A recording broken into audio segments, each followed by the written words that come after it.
নমস্কার বন্ধুরা, সবাই কেমন আছেন? আশা করি ভালো আছেন। আমিও ভালো আছি। আমি নীলিমার ভালোবাসা রান্নাঘর থেকে সবাইকে স্বাগত জানাচ্ছি।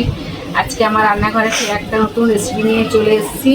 রেসিপিটার নাম হলো শসা দিয়ে চিংড়ি মাছের রেসিপি, মানে শসা চিংড়ি মাছ রেসিপি। এই শসা চিংড়ি মাছ কীভাবে রেসিপিটা বানাতে হবে সব কিছু এই ভিডিওতেই দেখাবো। আপনারা প্রথম থেকে শেষ পর্যন্ত দেখবেন, তাহলে বুঝতে পারবেন কীভাবে বানাচ্ছি। চলুন তাহলে। এই দেখুন, আমি 250 গ্রাম চিংড়ি মাছ কেটে নিয়েছি। কেটে ধুয়ে পুরো পরিষ্কার করে নিয়ে চলে এসেছে। এই দেখুন, 3খানা শসা নিয়েছি আর একটা আলু নিয়েছি। এইগুলো দিয়েই বানাবো। আর আমি আগে পেঁয়াজ আর রসুন ব্যবহার করব না, কাঁচা লঙ্কা দিয়ে বানাবো। আপনারা দেখতে থাকুন, খুব সুস্বাদু লাগবে খেতে। আর আমি যেভাবে বানাবো আপনারাও সেইভাবেই বাড়িতে বানিয়ে খাবেন, খুবই ভালো লাগে খেতে। তো চলুন তাহলে, আমি শসা 3টে কেটে নিয়ে আলুটা কেটে নিয়ে আমি আবার আসছি। শসাটা আমি জলে দিয়ে দিয়েছিলাম।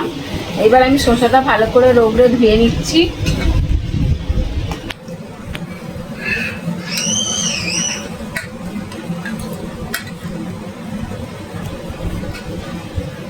জলেই থাকলো, আমি একটা শসা কেটে দেখিয়ে দিচ্ছি কিভাবে করতে হবে।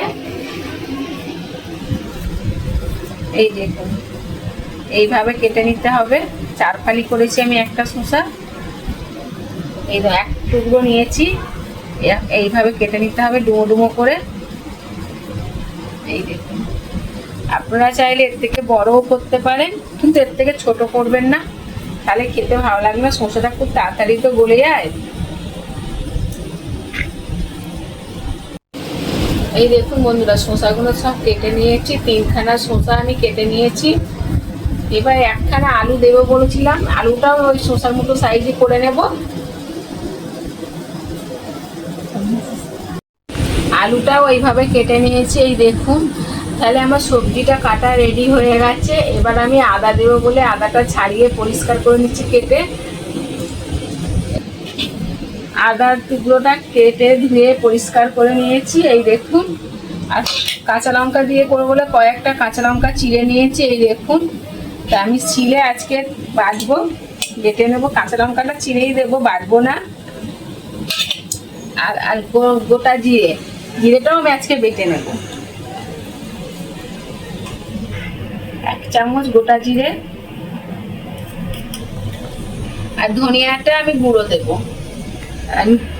তাহলে আমি বেটে নিই।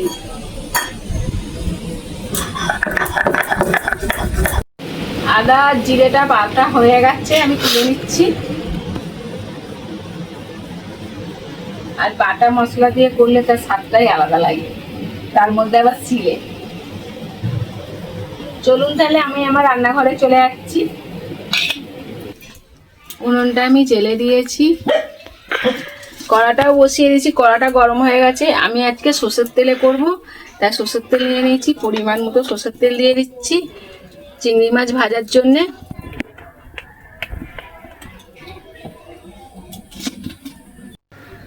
তেল গরম হয়ে গেছে, এবার আমি চিংড়ি মাছগুলো ভেজে নিচ্ছি।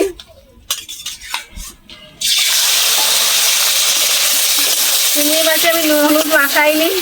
চিংড়ি মাছের এই জলটা শুকনো হবে, তারপর নুন হলুদ দেবো।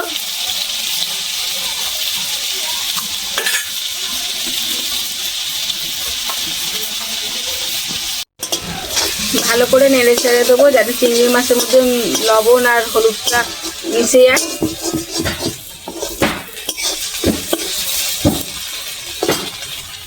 চিংড়ি মাছটা খুব বেশি ভাজবো না, তাহলে শক্ত হয়ে যায়, চামড়া টাইপের হয়ে যাবে। ওই জন্য অল্প অল্প বলতে মাঝামাঝি ভেজে নেব।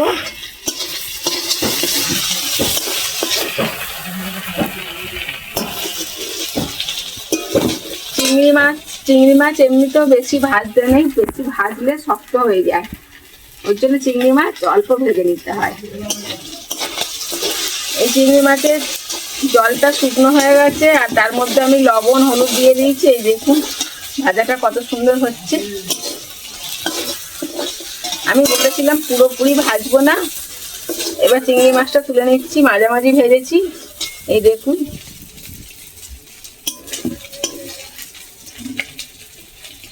তুলে নিচ্ছি আমি। কড়াতে তেল আছে, চিংড়ি মাছ ভেজেছি, তার মধ্যে আরেকটু তেল দিয়ে দিচ্ছি।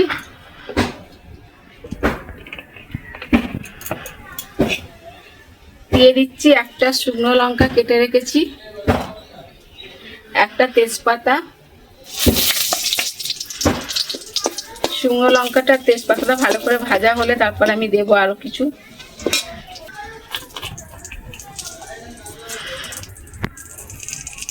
হাফ চামচ গোটা জিরে, এটা পুরো ফোড়নের মধ্যে দিলাম আমি তেলের মধ্যে। শুকনো লঙ্কা, তেজপাতা আর গোটা জিরে ভালো করে ভাজা হয়ে গেছে। কেটে রাখা আলু আর শসাটা দিয়ে দিচ্ছি, দিয়ে ভালো করে নেড়ে চেড়ে ভেজে নেব।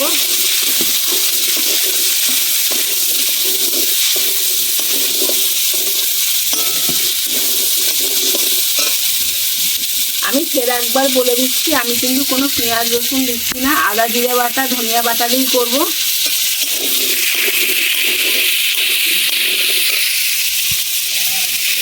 এবার স্বাদ মতো লবণ দিয়ে দিচ্ছি, এই লবণ দিচ্ছি আর পরে আর লবণ দেবো না।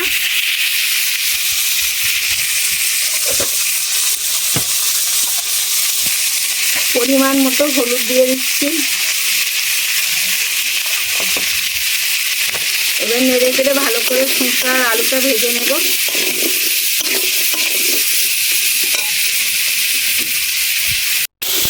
শসা আর আলুটা ভালো করে ভাজা হয়ে গেছে, এই দেখুন।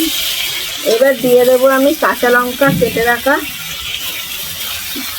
আদা আর জিরে বাটাটা দিয়ে দেবো।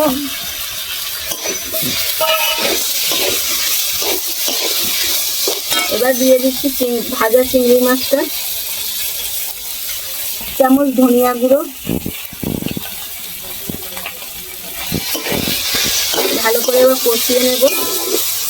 এই মশলা আলাদা করে কষাতে লাগবে না, শসা আর আলু ভালো করে ভাজা হয়ে গেলে দিলে এর সাথেই একসাথেই কষানো হয়ে যাবে। তার সাথে চিংড়ি মাছটাও দিয়ে দিতে হবে।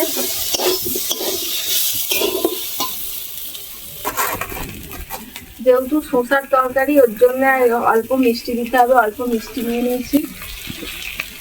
বেশি মিষ্টি দিলে মিষ্টি হয়ে যাবে, এখানে অল্প পরিমাণ মিষ্টি দিলাম, 4 চামচে হাফ চামচ মিষ্টি দিয়েছি। এই দেখুন কষাতে কষাতে কড়াই লেগে যাচ্ছে, কড়াই এরকম লেগে গেলে জানবেন কষানো হয়ে এসছে। আর একটু কষিয়ে নেব।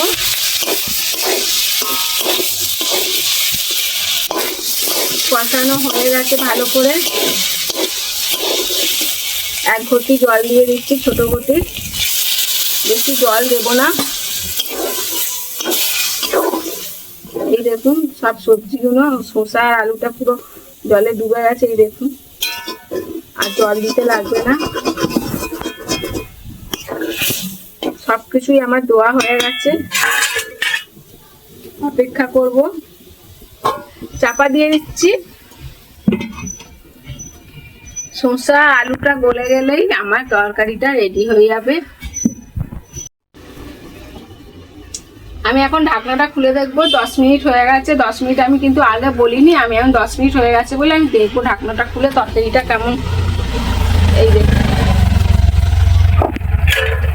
তরকারির জলটা অনেকটা টেনে নিয়েছে। এখন দেখবো শসাটা গলেছে কিনা। হ্যাঁ গলে গেছে। আলুটা গলেছে কি দেখি, আলুও গলে গেছে। এবার তাহলে নেড়ে চেড়ে ভালো করে একটু নামিয়ে নেব। আর 2 মিনিট ফোটাবো, মাখো মাখো করবো, বেশি শুকনো করবো না, বেশি ঝোলঝোলও করবো না, মাখো মাখো করবো।